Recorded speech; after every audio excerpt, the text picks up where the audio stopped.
Просто так взять и вот лить неправильно. Не нужно так делать.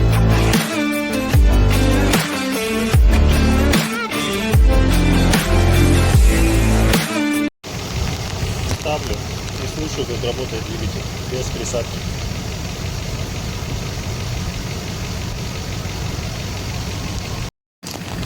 Как пользоваться присадкой? Ну, во-первых, ее надо взять по объему двигателя. На такой объем надо 300 мл, здесь 200. Второе, надо перемешать все качественно. Третье, присадка должна быть смешана с маслом и потом залита в двигатель. И двигатель должен поработать. Просто так взять и вот лить неправильно. Не нужно так делать. Так, перелил в емкость для разбавления. Ее надо хорошо перемешать. Ну и надо разбавить маслом. По идее, надо большим объемом, но я хотя бы вот так разбавлю.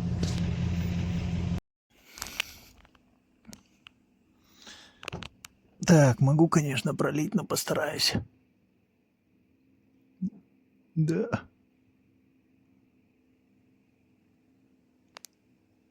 Все залил.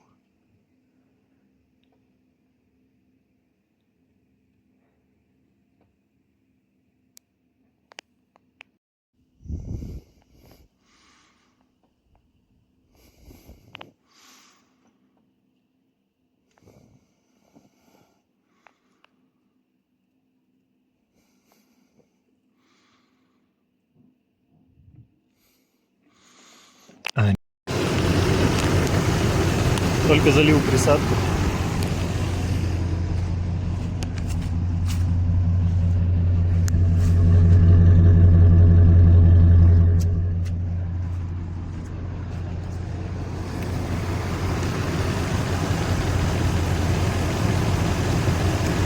По шуму будем смотреть на холодную. Либо вечером, либо завтра. Меня интересовал этот цинкающий звук. Возможно, это из-за того, что масляная пленка не держится. Возможно, появляется этот цинкающий звук. Посмотрим, как присадка отработает. Либо, кстати, можно попробовать поменять масло. Либо что-то с механической составляющей двигателя. По шуму сложно что-то сказать. Как работает, мне нравится. Сейчас прогреется, все смажется. И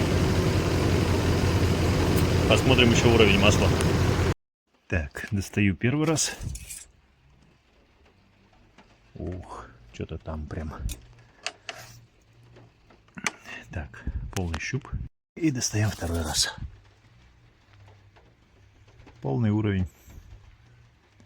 Кстати, масло уже черное. Это говорит о том, что все-таки шатунно-поршневая группа уставшая.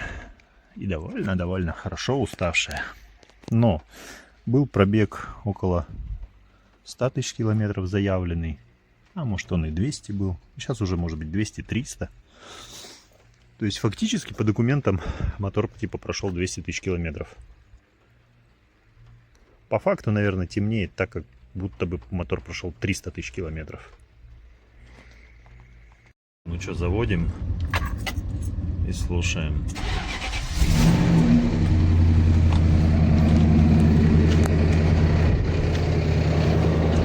Не, постукивания вот такие вот частичные есть, но сейчас меньше.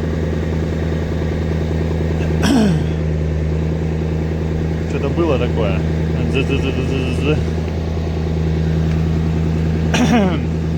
Немножко. Дождь идет. Масло и присадка на это не влияют, это механическая история. Может быть цепь, может быть еще что-то. Как говорится, хороший стук наружу выйдет.